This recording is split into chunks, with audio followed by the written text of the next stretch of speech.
Good evening and welcome to the Stavros Niarchos Foundation Library. A bit of housekeeping before we start. Please silence your phones so that everyone can enjoy tonight's event.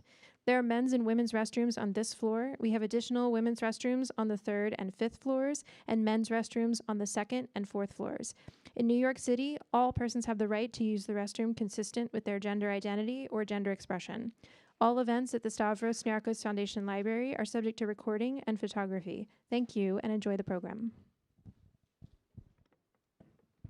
Good evening. We are so delighted to have you joining us tonight at the Stavros Niarchos Foundation Library. My name is Lauren Lampazone. I'm a librarian here, and I'll be your host for this evening. Before I introduce tonight's guest speakers, I would like to thank the Stavros Niarchos Foundation for making programs like this one possible. I would also like to remind you that if you don't already have a library card, it is so easy to get one by speaking with my colleague just outside this room after the program or by visiting any information desk. Finally, I encourage you to visit NYPL's website or take one of our many informational flyers to find out about other upcoming programs at this branch. It is now my pleasure to introduce tonight's speakers. The Friends of Attention are a collective of activists, artists, and thinkers. The 3 editors and long-standing friends helped the book Attensity take shape. They are D. Graham Burnett, who is the Henry Charles Lee Professor of History of Science at Princeton University. Alyssa Loh is a filmmaker and co-director of the short film 12 Theses on Attention. And Peter Schmidt is the program director of the Strother School of Radical Attention. Please join me in welcoming them to the library.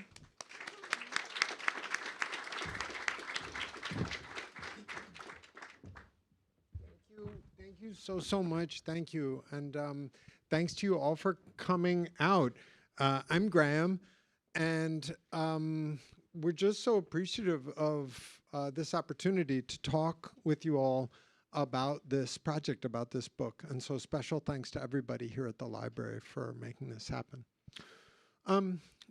Basically, we're a little bit here to kind of talk up this book, which is indeed for sale outside, so we never want to stint on plugging the product. But we're also really here to talk about a certain vision, a proper movement. That's the dream. And the book is a sort of call to that movement, a movement that we think of as attention activism. So that's kind of what the book tries to foment. We sometimes say that we want the book to be like Silent Spring for this movement. There was the environmental movement back in the long 60s, catalyzed by that extraordinary book. And we would dream of this book catalyzing a new kind of movement at that scale, a movement to protect a different shared good that has come under a comparable form of heedless exploitation that is compromising our collective shared experience thereof. So that's the big picture. And up here with 2 dear friends in different but deep ways. And we thought tonight that we would just sort of share out. We've done a couple of book events, and when we started doing them, we were extremely uptight, and we rigorously scripted ourselves, and we had the kind of handoff line, and we learned all this. Tonight, you get the Friends of Attention unplugged. We have torn up our notes, and we're freeforming it, so bear with us if it goes off the rails. We thought we would start tonight by having everybody up here talk about how they came to this work. So, as you heard, this book is collectively authored by a whole bunch of people. We are the shapers of what has become the final manuscript of the thing. But like all the Friends of Attention and the attention activists out there, including Jahani, shout out to Jahani, who was tabling for us over there. Even my beloved father, I'm going to invoke him as an attention activist who's here. There he is, out there fighting the good fight. all the attention activists have their stories of how they came to this work. And so maybe to tell that story, I'll start with Alyssa Loh. Alyssa, how did you get interested in this attention stuff? Hi. So, I mean, as you say, every friend of attention is going to have a different story. We often get the question, how are the Friends of Attention founded? How did it get started? And every time we get that question, we're like, well, I can tell you how I joined the Friends of Attention, but I can't tell you exactly how it came to be because there's so many different answers to that. For me, I'm a filmmaker, but when I was getting my MFA in filmmaking, I also got an MBA. And so I was actually in business school when these things started being on my mind. So that was back in 2017, 2018. And I was just so fascinated by the way all of my classes were obsessed with the question of attention. But they never called it attention. They always had a different name for it, whether that was eyeballs or time on device or engagement.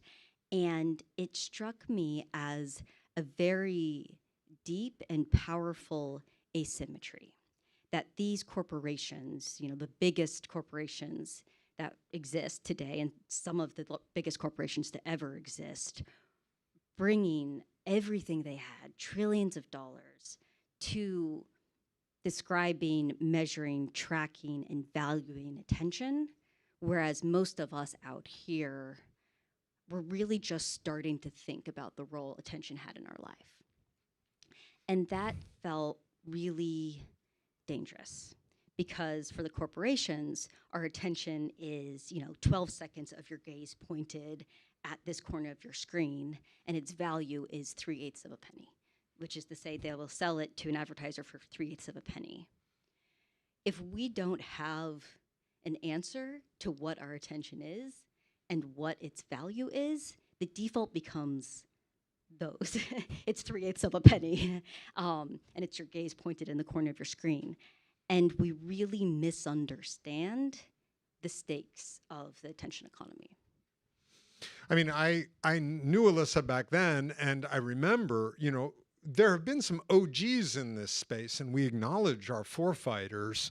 Alyssa wrote a really powerful essay, like out of kind of independent study in biz school, on Shoshana Zuboff's important work on surveillance capitalism. And it was a kind of multi-book review essay, also drawing in the work of James Williams, not William James, who's another guy, but we talk about him too in the book. William James, early 20th century philosopher. James Williams, former Google ad account exec, who was one of that cohort of early whistleblowers at Alphabet with Tristan Harris, who back in the day were like, hey team, like the internal memos on what we're doing here are evil.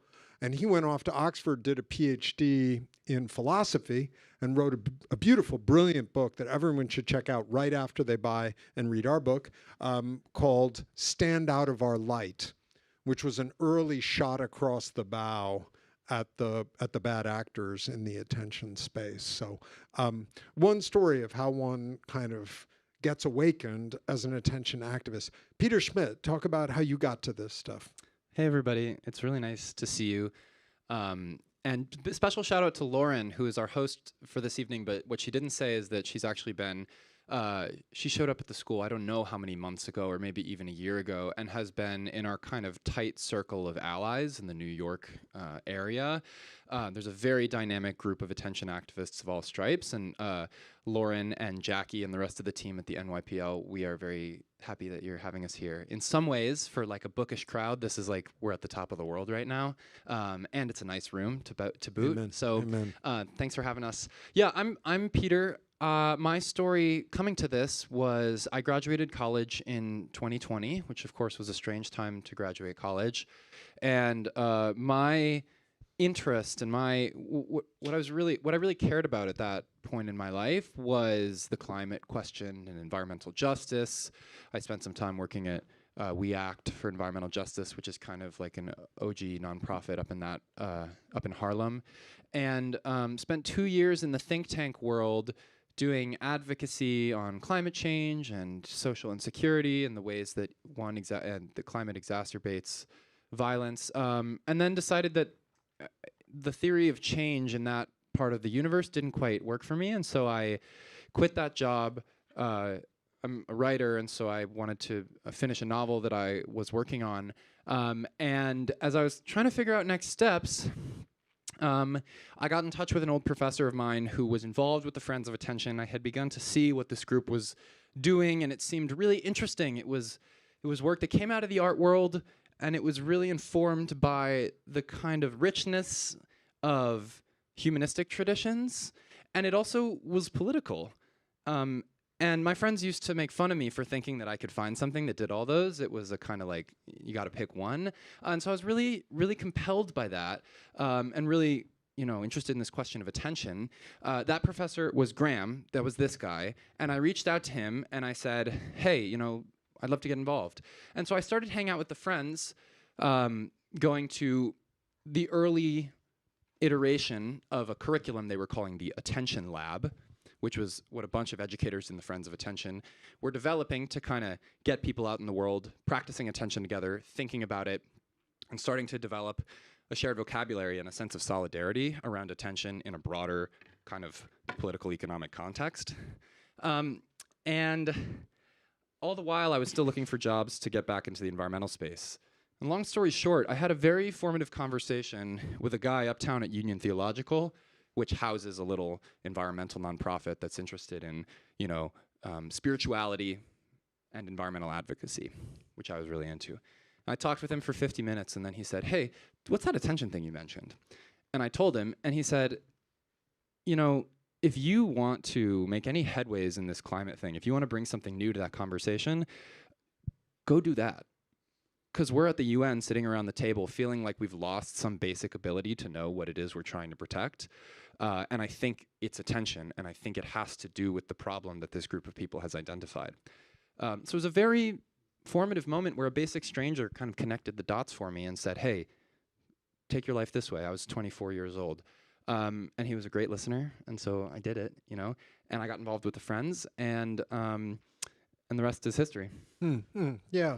So very striking that you could be concerned with sort of what is arguably the biggest political and existential question of our time, climate change and environmental degradation, and ultimately pivot to what we think of as the other great question of our time, which is the attention crisis. And we'll sometimes actually say that there are two environmental crises. There's the environmental crisis of the external environment and the environmental crisis of our internal psychosocial environments. And arguably the same sort of heedless, exploitative, unprincipled ROI, rational actor dynamics will just in the flow of time profoundly compromise to both of those, have and will continue to do so. And the question of whether, in a sense, we have to take our attention seriously in order to be able to achieve the forms of collective political action that we need to resolve the climate question. This is something we spend a lot of time thinking about. Peter actually led just last summer a summer school on attention and the earth, which was basically a week of with Jahani. With Jahani, that's right. Shout out to Jahani. A bunch of attention activists spending the week reading about and thinking about and writing about the crossings of the environmental question and the attention question. So I'm Graham. As you heard at the beginning of things, I'm an academic, basically. And when the question of how I came to this comes up, I'm never sure which hat to wear, because I am interested in attention in my day job as a historian of science and technology, and I can say quite a bit about that. But I actually came to this work from a wild and weird group of slightly crazy artists who kind of underground community that used to do these, still does, these slightly weird flash mobs of radical attention. So some of you may have heard about this group because there was a New Yorker profile about the community a couple of years ago called The Birds, or the Order of the Third Bird. And so I know it sounds absurd, and but I was sort of tapped for this slightly Harry Potter secret society group called the Order of the Third Bird almost 20 years ago. Yes, there are people who have tattoos in the group, representing their membership. Yes, we had a kind of Fight Club shtick where it was like no person who admits being a bird could possibly be a bird. And what the birds do and did was simply gather in small groups and give their attention to stuff in the world together. So if you met the birds, you'd be like, I don't know, like at a museum, let's say, because a fair bit of the time was spent in museums. You'd be at the Met, and suddenly 7 or 8 people who appeared not to know each other at all would silently aggregate around some small doohickey in the, galleries, the Assyrian gallery, and just stand there for like 45 minutes like this. It's not really performative. It's like infra-performative, if you like, although people would sort of begin to like come over and be like waiting for the curatorial talk or something, or ask like if something was going to happen, or when it all broke up because someone would ring a bell, the person ordering would be like, ding, real surreptitiously, and then everyone would just disappear. When that happened, often, if you look back over your shoulder, like people would come over and be like, what the hell were they looking at? So I spent like almost 15 years doing that, probably 400 times in different places, and just fell in love with the power of sharing this form of sort of pure attention. There's more to say about the birds. Now you can read this fabulous, funny article that Nathan Heller wrote for The New Yorker called The Battle for Attention. That's how I really came to attention. And it was only after doing that for years that I was like, I'm a historian. I'm like interested in the history of attention. Like, how's it changed? And I started teaching a class at Princeton on attention, on the history of attention, and then began to get wise out of conversations with people like Alyssa and with my friend Len Nalens, very interesting union organizer, scholar, one of the mainstays of the community, where I was like, we actually have to think about the politics of attention right now in the context of technology. And so with a couple of collaborators, I started a nonprofit back in 2015 called the Institute for Sustained Attention, and that's been the sort of nonprofit architecture that has supported the emergence of the Friends of Attention as a coalition, and the Struthers School as a sort of front-facing movement school beginning to get traction on these questions. So that's my story. And I'm finishing an academic book right now, which is not finished, so I'm not plugging it. But that's a book on, it's from my field, the history of science. I've spent a lot of the last 5 years studying how human attention was sliced and diced in laboratories across the last 100 years. And I have a lot to say about how cool that is. I mean, we've written together a bit about this, and some of it is in the book. But to make a long story short, you worry about your attention span. We all do.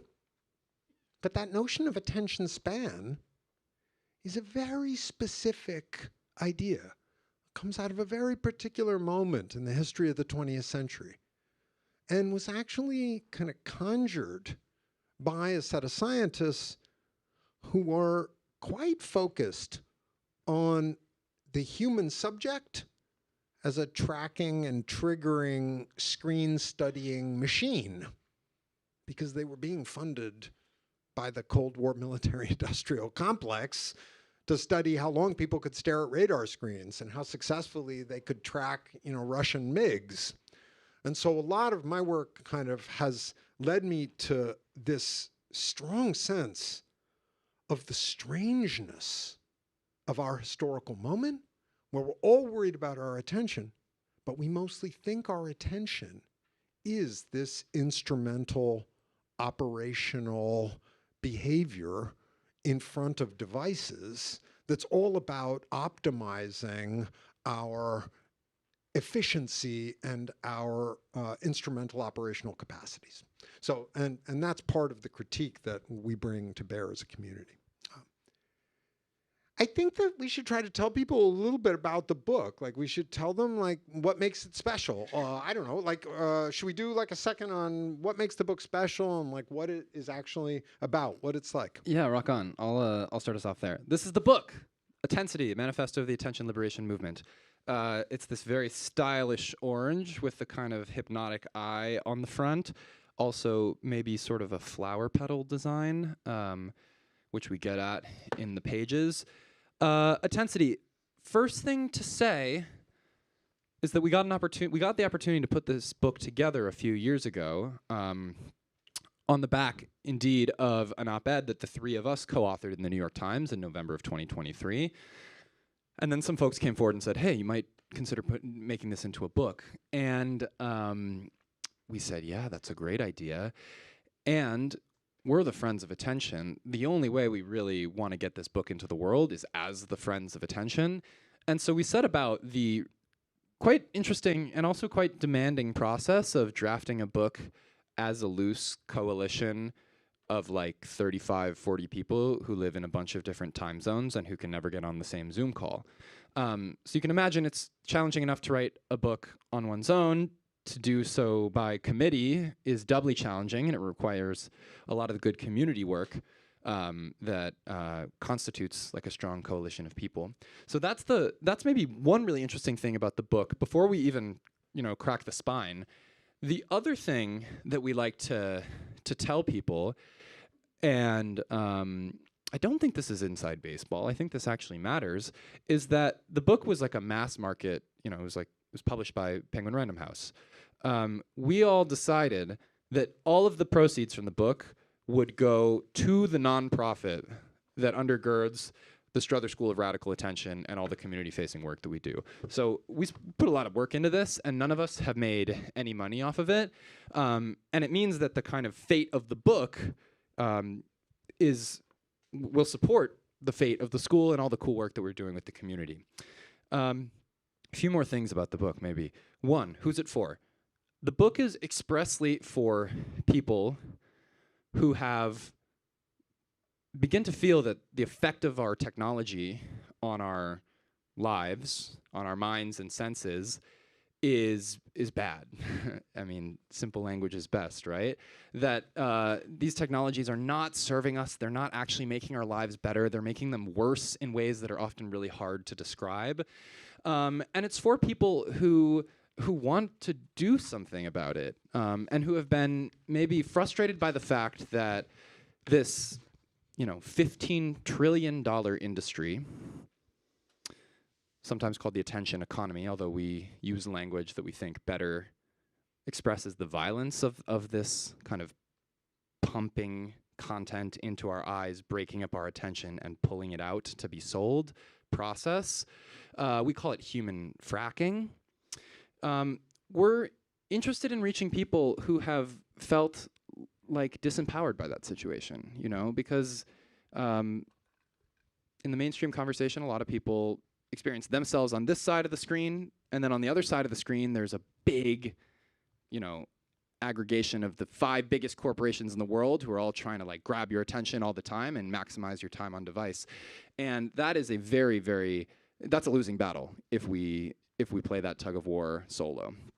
And so the real like dream and ambition of the book was to spell out a path where people could respond to this problem. They could both score the long-term political wins that can get rid of this new form of exploitation, but also in the meantime, and this is super important, make their lives simply better, right? That make their days more full and more connected to the people they love, and you know, more full of the things that bring them joy, you know. So we have a very strong vision that this moment, which is very scary, particularly with respect to big tech's effect on the very fragile human psyche right now, this moment is an opportunity for us to all kind of return our attention to our own attention and the ways that human attention, which is something 20 years ago nobody was, besides a few French philosophers or you know, Mary Oliver, were really thinking about that deeply, that human attention makes our life meaningful and beautiful and good, you know. And so that's the big move of the book. It's a pivot. It's not saying what's wrong. It's saying, here's what we can do to make things right. Do you want, do not go home without a no human fracking sticker, because these move like hotcakes. So you'll have to assault the table outside if you want. Great for your laptop. What makes the book special? You all did hear that we had a beautiful little coalition, and then suddenly PRH showed up with $300,000, and we had to be like, okay, who's not going to put their hand in the pot so that the money can go to the nonprofit? I hope you heard that part, because that is a lot of evening conversations, and we landed it, and we all stayed friends, and the money is supporting the school. So huge shout out to just that work. Peter was a key person in that work. It was a lot of work.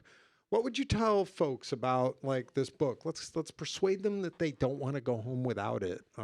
So Alyssa. I would say, you know, the book does two really important things. The first is to kind of pick up on what you were saying. It argues for a much broader understanding of what attention is. And, you know, I just want to underscore that again, because to me, part of what makes us all so vulnerable to corporate greed is our very limited ways we have of thinking and talking about our attention.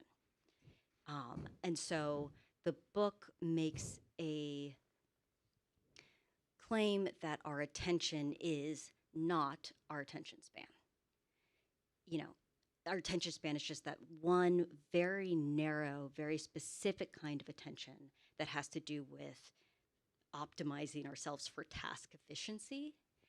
But our attention actually underwrites basically everything we enjoy in our lives, from, you know, a great conversation with a friend, to taking care of our kid, to hosting a dinner party, to being able to read a book, to rock climbing. It's actually how it feels to be a mind and body in contact with the material of the world and other people. Amen. That's what's actually at stake in the attention economy. Amen. And not having the language to think and talk with ourselves and with each other about that makes us extremely vulnerable. Yeah. And so the book does a lot of work to expand our understanding of attention by drawing on history, by drawing on religious traditions, by drawing on the arts, sort of a rewilding of our understanding of attention. And I think that's one of the moves of the book that I would say is really important. The other move the book makes that I think really matters is that it reframes the question from personal willpower to a movement. So it's really easy to think about the attention crisis as a you problem. Like, you can't get off your phone. And when people show up to the school, they often are thinking that way. They carry a kind of private shame in relation to their phone. And it's so hazardous to think about it that way. It's because the answer's never gonna be just Peter, you know, and it's not gonna be you, and it's not gonna be any of us by ourselves. We don't need to have superhuman personal willpower. We need each other. We need our friends. And so reframing what's happening appropriately as a question of collective action, a question of a movement, is the other thing the book does that I think really matters. Yeah, just cannot underscore that hard enough. There have been so many diagnoses of the problem, right? We have, at this point, 15 years of interesting good books that call out the way that a commodification of attention business model, what we call human fracking, is bad for people. There's Chris Hayes, there's Jenny Odell, there's Johan Hari, there's Tim Wu. We've got books and books and books. We pivot in this book from diagnosis to solution. And that is what Alyssa just said. It is not about personal willpower. It's not about a screen time app. It's not about waiting for big pharma to help us out. It is not waiting for the corporations to regulate themselves. No, it's about us coming together. What you need is your friends. It's about solidarity. Problem is structural and systemic. It requires collective action. And that's the movement part of it. That's what we mean when we say this is about an attention liberation movement. And that other idea that attention is literally not your track and trigger durational vigilance on a screen, but demands that we, as Alyssa said, rewild, so powerful. Can I just, oh, go ahead. No. I'll throw it to you. Yeah, we're talking about the movement now, and that's like the big idea. It's why we describe this work as attention activism. It's not attention analysis. There's been lots of analysis. We're interested in giving people something that they can do, and something that pushes back against this industry. And the book has plenty of the kind of theory of change work of how we think that can happen, but also the way that people can make their lives good in the meantime. And that's really important. You know, the fuel of this stuff, what we think can make it tick, and what has made the movement tick so far. And if you want to understand how far it's gotten, pick up one of these little index cards off of the table when you leave. It says Atlas of Attention Activism. If you scan that with your phone, you'll see people writing in from Brazil, Colombia, France, Australia, the UK, a lot of folks in the US talking about how they are attention activists and the particular ways that they're bringing communities together to deepen their attention, to protect their attention, and to create communities of solidarity around that, like, most basic good. And, you know, really important to say, particularly in a space like this, that this question, what is attention and what is it for, is not a question that we invented. It's a question that's been around for a very, very long time in all sorts of traditions. Maybe not in precisely this language, which is very timely. But we believe, and it's the central premise of the community and also of the Strother School, which is right across the East River over in Dumbo, that the traditions of humanistic scholarship, writing, reading, learning, looking at art, the art world, making art, thinking about art, doing art together, spiritual religious practice, praying, etc., singing, and even certain forms of movement politics, all of those traditions have been thinking about what attention is for a very, very long time. It's why our work has taken, in addition to a book, the form of a school. And the really cool thing about this moment, because you always got to remember what's the opportunity here, it's not all bad, is that this is a moment to return to those traditions and see them in the urgency of this moment and say, hey, you know, Simone Weil, 20th century mystic, has so much to teach us right now. The Zen tradition has so much to teach us right now. Traditions of durational artwork, or, you know, forms of community solidarity to disasters. All of these things, if we look at them, we can extract some attentional wisdom that helps us enrich our lives against this industry that really wants to, like, pummel our brains and make money out of our attention. So there's a lot of goodness there, and we are really intent on keeping our eyes on the goodness, because goodness is what gets people off of their couch and into the streets and hanging out together. It's really true. A revolution that does not require that you study to, like, you know, sneak up on anybody from behind and garrote them. This is a revolution that asks that you simply do a bit of an inventory, and figure out when you feel close to the world and other people and yourself, when you finish an hour and you feel good, and then center on that, get together with your friends, protect that, nourish that under the banner of attention activism. Because whatever it is you like to do, the human fracking system is coming for it. That's how it's worked. It's figured out what people like.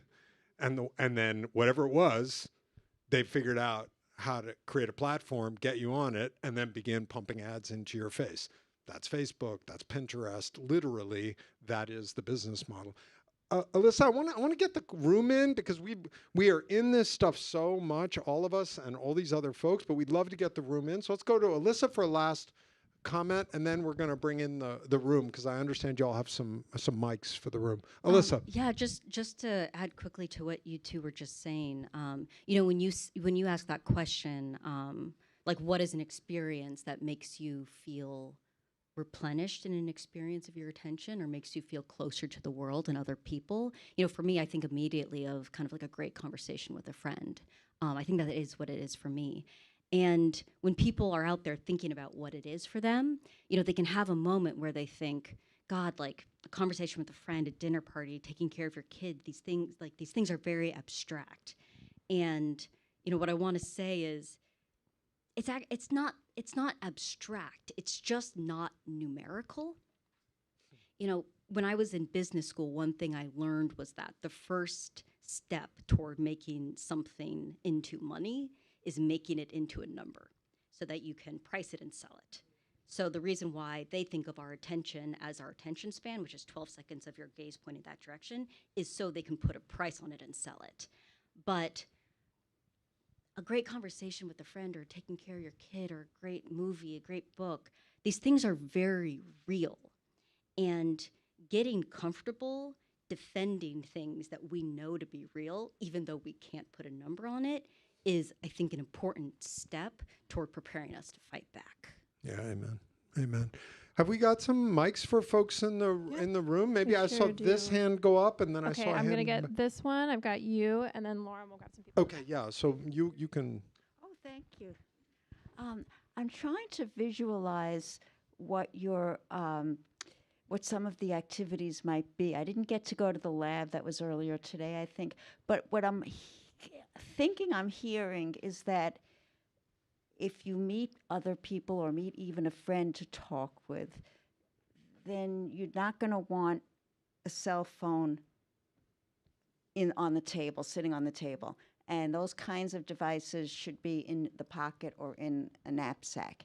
And I know if I were meeting someone, if I ever go on a date again or anything like that, and that person puts their cell phone on the table in front of us, it's going to be a turnoff for me. And maybe that is really my own internal activism already that I've been feeling, you know, for a very, very long time. So is that kind of what you're getting at? So it's not just getting together with a group of people and having a common interest project. It's not having those devices available that's going to interrupt that and take your attention away from it. Is that what I'm hearing? It's a great question. Yeah. So you're absolutely right that it's about getting together with people. Every movement needs to be driven by values. People value something in common, and understand that thing they value is being threatened. That's what mobilizes people. We're coming through this kind of ironic process of seeing our attention all messed up to value our attention in new ways, so that we can then organize around it. So, you know, the two big things that need to happen every time people come together is that they need to recognize that the good, beautiful, life-affirming time that they're having has to do with their attention. And they need to understand that this community, which 30 years ago, say, might have just been a dinner party or a knitting group or a book club, or like a trade guild, now constitutes a very real form of political resistance. It's people who are choosing to direct this basic commodity in the biggest industry in the world towards each other rather than some company. So that consciousness, that's the kind of critical flip that we're going for. It's also important to say that this stuff is not anti-tech. We're not anti-tech. We actually think that tech is really cool. What we are against is exploitation. And it so happens that our tech has developed over the past 20 years in tandem with this operation that exploits us in these very freaky and invasive and intimate ways. And so, you know, we're interested in a future where we can coexist with tech at the same time that we like fight the dragon of exploitation. So while, you know, at the school, for instance, a bunch of our activities, we do have folks put away their phones and sort of see what happens when we remove the influence of these devices. Just as often, we kind of play around with our phones and see what they can teach us about our attention. We're not scrolling on TikTok necessarily, but we are interested in how our attention lives with these devices that connect us to people at great distance and can reproduce images in interesting ways and can allow us to record sounds and experience them anew. So I'll leave it at that. Do you want to come in on this? I mean, I have things to say, but I mean, all I would, I mean, I think Peter answered that pretty beautifully. I mean, for me, it's, you know, is your attention being monetized? Is the kind of litmus test for me. Go ahead. Yeah, as a historian, I really love the part of what Peter just said that's about the recognition of the watershed. This is all about kind of the dynamics of dialectic. The way that this very new business model, human fracking, it was not advertising's been around for a long time, but only in the last 10 or 15 years has it been possible directly to commodify via these intimate cognitive prosthetics and the societal scale digital networks that activate them, directly to commodify the core indices of human personhood: curiosity, care, interests. Because those are what your attention actually is. A fully human, rewilded attention is, like Simone Weil said, it's tantamount to love, really. So only in the last 10 or 15 years has it been possible to make money directly from your desire to be near the people you care about. That wasn't possible previously. And that is messing us up. It's also making us, just like Peter said, aware of our attention in an incredible new way. And that's the good news, because that's what's going to let us make a new form of collective life. And indeed, we argue in Attensity, a new politics, a new activation of the politics of attention that is going to be transformative. So again, not to answer your concrete question too abstractly, but at the end of this book, I mean, what we mean by Attensity is that we need a revolution like what happened in the 19th century when a new technology, steam engines, made possible new forms of labor exploitation, the reduction of human persons to wage labor and a kind of homo economicus, severed from the bonds of reciprocity and mutual relation that characterized earlier social forms of labor. That emergent form of the satanic mills of Lancashire, the factory system, was bad. But it also created the conditions for a new kind of politics, labor politics, in which people recognized that in the way they'd been transformed into units of labor, they had a new power of collective action, strike, union politics, labor politics. And so we're pointing at the highest level to a movement that we believe will achieve something like that. This new $17 trillion industry, 6 of the 6 largest corporations by market value in the world at this time, NVIDIA down through Amazon, Alphabet, Apple, Microsoft, they're all in this business. How many of those were in the top 20, 25 years ago? Biz school question. 0. They were all petroleum companies 25 years, Saudi Aramco. That reflects how much value is being extracted from the fact that you love your grandma. That's where it's coming from. And it's big capital now. And it's transforming us into like homo attentus, attentive humans. That's all we are. When we seize that, we'll be able to transform something new. So I want to take that question that's next. Although we do, before this ends, we want to give you a sense of the kinds of things we actually do in the school that kind of wake people up to this. Because I think part of your question was there, and we maybe didn't completely answer it. All right, so I've got one here, and then we're going to have time for a few more. Hi. So I am interested in the philosophical underpinnings of the movement itself and why the language you use.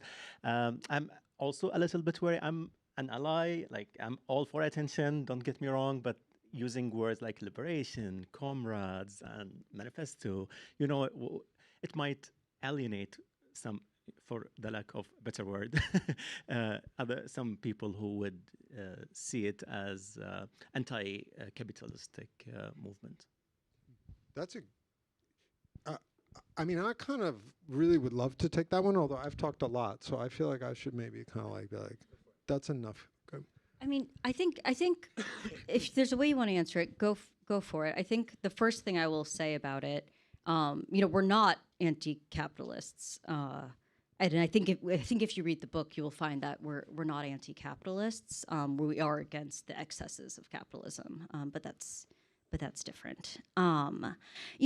About the language question, sort of the extravagance of the language, which was something that came up when we were editing the book together. What is this? Because the voice of this book, if you meet each of us, you will find it's not Peter's voice, it's not Graham's voice, it's not my voice, it's not any individual person's voice. It has a certain style to it.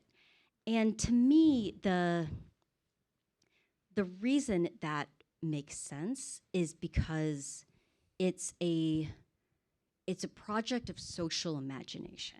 And so for me, that language marks off the ambition for a genuinely new vision, and it signals the genre of the book.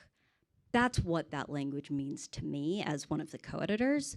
Do you want to take that? I'm going to say a word about the philosophy thing, because you were like the philosophical underpinnings. I'm going to do that real quick, and then I'm going to give it to Peter, who's going to pick up on that, I think. So I did a joint PhD in the history and philosophy of science. If you really want to dig in on some of at least how I think about the philosophical underpinnings of this work, I did literally a 12,000-word peer-reviewed article for Metaphilosophy, which is a brutal philosophy journal that it took 2 years to get through, cut and thrust peer review with a bunch of Oxford philosophy of mind guys. That is sort of my critique of the analytic philosophical tradition, Wayne Wu, all the way through to like Chris Moll, who've treated attention in the last 25 years, and a reaching back to a continental tradition that runs through Gadamer for the kind of reason that we should think about attention anew. So take that very seriously. But though I care about that stuff, let me assure you, not all 35 people that participated in the writing of this book cared about that kind of like in the weeds stuff, thank God. I have a lot of great colleagues at Princeton. I love to talk about like the kind of technical sort of academic stuff with them. This book did not go through peer review. And to say more about why we choose some of the language that you've invoked, which has alienated some people and will continue to alienate some people, I give you Peter Schmidt. Yeah, early on, we were all sitting around wondering what the heck we were going to do with this great opportunity to make a book. And when you're in that moment, you look at the other books that are out there, and there were lots of books out there by super smart people who were doing a very good job of looking at the problem and breaking it down and offering useful models for how it works. And we sort of decided, that's just not our thing. As a community, it's not our thing. Our thing is community. And our thing is the feeling of what it's like to be with other people, like all synced up, whether it's through a good conversation or whether it's through one of these slightly more structured experiences of like looking at a work of art together. or of playing sports together or whatever. And what we really came to is like, we want this not to be a treatise. We want it to be a song.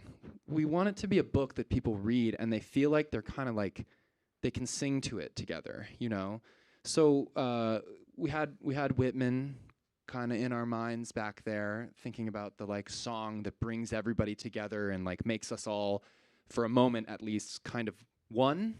And so the language in here, which is like quite dramatic and grandiose, and it kind of like, if the book were a person, it would be the kind of person that like grabbed your elbow when it shakes your hand. You know what I mean? It's like super lean in and like, let me talk to you. Our vision was like, we wanted the book to make people feel like, oh yeah, like we can all be in this together. That's the feeling we wanted people to have when they were reading it. That does not, just the next question. Thank you for that. I mean, that does not mean we succeeded, team. Like, check it out, see what you think. We really believe in what we're doing, but we may not have gotten it exactly right at every turn. It's hard to write a book like in this way, but I just wanted to say that. Like, we were like reading, I Sing the Body Electric, but it doesn't mean we sang the body electric, I mean, we tried, but that was the idea. We've got one on the back here, yeah. Hi, I'm Zoe. I think it's great you guys all put your heads together and put effort to something that you're so passionate about. I have 2 questions. I guess my first one is, like, number one, you talk about like a collective movement, but he just pointed out a lot of language you use. It's kind of like gatekeeping to people who need to be involved in this movement. Like, you really think like people living in like neighborhoods have time to like read this language and understand it when like the literacy rates in some neighborhoods is so low. So I guess my advice to you as you move forward is to be more inclusive and realistic, maybe, of like how you can actually get everyone to the table instead of kind of just like spearheading a movement with the word manifesto. Number 2, my question is like, you talked about like kind of like the philosophical like underpinnings of this. And you said, I think, like, praying and singing. My question is, like, why didn't you, like, specifically give a shout-out to, like, meditation and the history behind all that? And also, like, I did live in Nepal for, like, 3 years and practice, and that might, like, counteract how I'm coming across right now. What I'm trying to say is, like, I'm really anti, like, performative Buddhism, and I try to call it out when I can. So that's why I'm asking this question right now. Yeah, cool. Thank you. Thank you very much. I'll take the first part, and then they can speak on how meditation shows up or mindfulness traditions show up in the book. Well, the question about the accessibility of a book, it is true that some people do not read books. And when setting about writing a book, you got to write a book for people who read books. So that was our audience, and our hope was to create a book that was as fun for as broad a group of people as possible. And if you get to the last page, you'll see that we thank all our friends. We say, here's what we believe. And then at the bottom of the page, it says schoolofattention.org. And so it's kind of like the book, which is a book for people who read, and the school, which has, you should check out the website, schoolofattention.org, has like 4 or 5 events per week, free, open to the public, both online and in person. They operate as kind of a tag team. And so we go to high schools all around the city. We work with universities. We do like street level pop-up practices in different neighborhoods everywhere. A lot of it's free. And the kind of central interest, or one of the central interests of the school, is how, focusing on attention and our experience of attention can actually take these existing academic traditions and open them up in ways that have never quite been possible before. Because if the question is, how does attention work? Like, what's going on? Then people don't need to know anything beyond their own experience. They can step into a thing, they can meet up with a group of 10 people uptown and, do a practice out on the sidewalk of attention, and then meet up at a second location at a bar somewhere and say, here's what I felt, And so that's the kind of method of our teaching and learning work, and that's the half of the book that goes on outside, beyond the armchair, you know? And so if you're curious about how that stuff works, check out the school. We're right over the river. And it's a really cool way to see like what it takes to like what it looks like when you take a book and explode it and make it a social practice. Yeah, maybe, do you want to, Oh, I think more questions? All right, More we questions. only have time for one more. I'm going to give it to you, but because you've been very diligent. All right, so this is the final question. Okay. Now, the easiest thing you can do as individuals, stop clicking when people, they do the easy thing, they say an interesting story, they just send you the link. Don't click the link. I tell people, no, you gotta write me a synopsis of why you think it's interesting and tell me what it is. Otherwise, I'm not gonna engage. And that actually works. I don't think it's gonna solve the problem. Because and I like your language because your language implies the intention to fight, but you use a language that for 160 years is predicting like the end of capitalism, and capitalism keeps proliferating. So there is something wrong with that, and I'll tell you what's wrong. I mean, we can have a discussion. I mean, we heard about an hour. Oh, you have to give us about a minute to say something substantial. So labor can never help labor because the problem of labor is rent, okay? And these companies, when they have us working for free, we're slaves basically. Our attention is for free, our content is for free, our traffic is for free. So we are slaves. It's okay, give me another second. Yes, I'm Okay, yes. We need a question. I'm gonna rephrase this as a question. What is the simplest thing that people can walk out of this tonight understand and that you're do slaves. Where's that will the help them move slaves? forward? Right, okay. So stop behaving Thank you. Stop behaving like slaves. That's the easy. So we didn't really. There was lots we didn't get to, and I feel I think we all do pained by that because we really we could all do a lot of other things, and we do this, and we do it because we really care and we really love it. So we'll be here doing more of it as you drift out, and hopefully don't send the lovely person who came from a bookseller back with all those books. Buy a couple of books. That money goes to support the school. The school's a good thing. I also do plenty of fundraising for the school. I run the nonprofit. I don't take any pay from any of this. If you are a billionaire and you liked what you've heard tonight, I'll be standing over there, and you could wash some of your dirty money by making a tax-deductible contribution and possibly make some restitution for the dark forces of capital that were invoked by the previous speaker. We would support you in attempting to make your conscience clean. I want to take a last moment with I really want to express appreciation to the person who spoke before also, though, for surfacing those hard questions. And I want to just try to say one or two words, if it's okay, but as we maybe break up. First, you do right to remind us how many problems of how much severity are before us if we care about justice, human flourishing, and true human freedom. May all those committed to those high goods and who have the capacity bring what they can to those crucial struggles. We tried a few of our attention labs that were pointed just for 4th and 5th quintile public school kids in charter schools in the Bronx and Harlem. That was actually the first labs we ran. We went to teachers and we said, bring us the kids that are underperforming what you know is their capacity. And we raised the money to actually pay them each day to come, and we got them lunch, and we took a week in spring break. It was too hard for us. That's a social worker problem. We did okay, but those were kids who have faced so many challenges that were so much harder than we could reach. It was like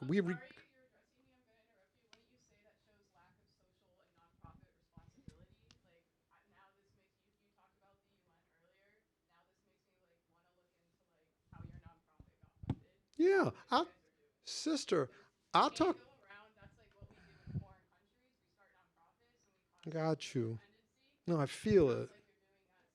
Yeah, I feel the strain, and it's a deep strain that where alliance should be possible, such profound mistrust compromises the possibility of collective action. So I'm not saying that's what's happening right now, but I'm surfacing that where that should happen, we would lament and grieve for that, would we not?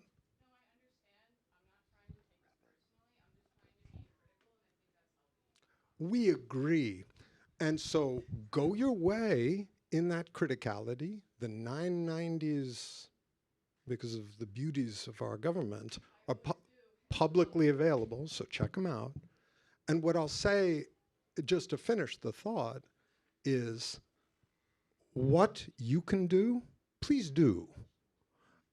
I, for my sins, I'm an Ivy League chaired university professor. I could spend all my time teaching graduate seminars at Princeton. As it happens, I don't do that. And there are a host of different folks who have to bring what they can to the work. And that's what we're actually trying to do, asking everybody, what can you bring to this work at this time? Because real collective action requires that people of highly diverse orientations and sensibilities find common cause. The environmental movement, to the extent it can be described as having had successes across the long 1960s, did indeed find ways to hold together, temporarily, coalitions that included Alcoa executives, duck hunters, hippies in Scandinavia, and Girl Scouts collecting trash in public parks. That's part of what it meant to have an environmental movement. If we could get anywhere close to having that breadth of diversity in a coalition to fight back against a $17 trillion industry currently immolating our inner experience at a biohack socially, we'd be doing really good. Thank you. Thanks, Al.